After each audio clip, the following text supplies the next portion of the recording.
Hey guys, the next handful of video postcards you'll see come from a week-long sprint of the historical sites in the south of Egypt. We traveled to 3 towns, Luxor, Aswan, and Abu Simbel, and over the course of 5 days we saw 7 temples, 5 tombs, 3 monuments, and 1 dam.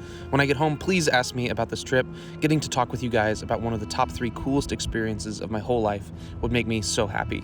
We started by flying from Cairo to Luxor, then took a taxi to the Nile.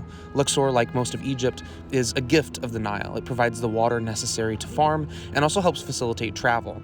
Most of Luxor exists on the East Bank, as the West Bank was traditionally considered the land of the dead, but of course there are plenty of modern developments on the West Bank, which is where we stayed.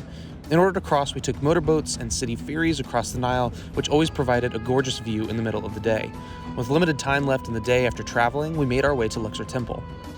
Hey guys, I am at the Temple of Luxor. I can't wait to go in. We've been studying temple architecture like the past 2 or 3 weeks in my Egyptology class, and so to see it in person, I am so excited for it. It looks amazing now. You can see just kind of how, obviously they're massive. It would have been painted with reds and blues at the time, which would have looked amazing. And you can see this obelisk here, which is massive. At the time there were 2, the second pedestal's over here.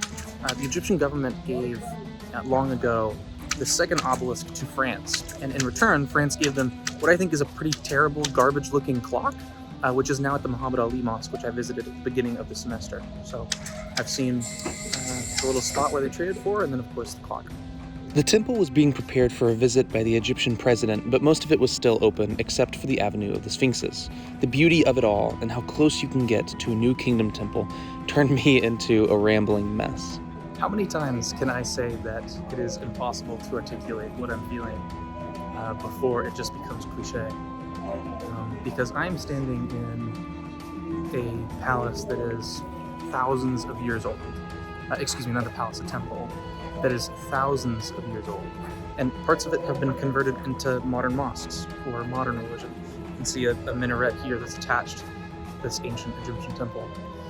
You can walk into the rooms and up to them.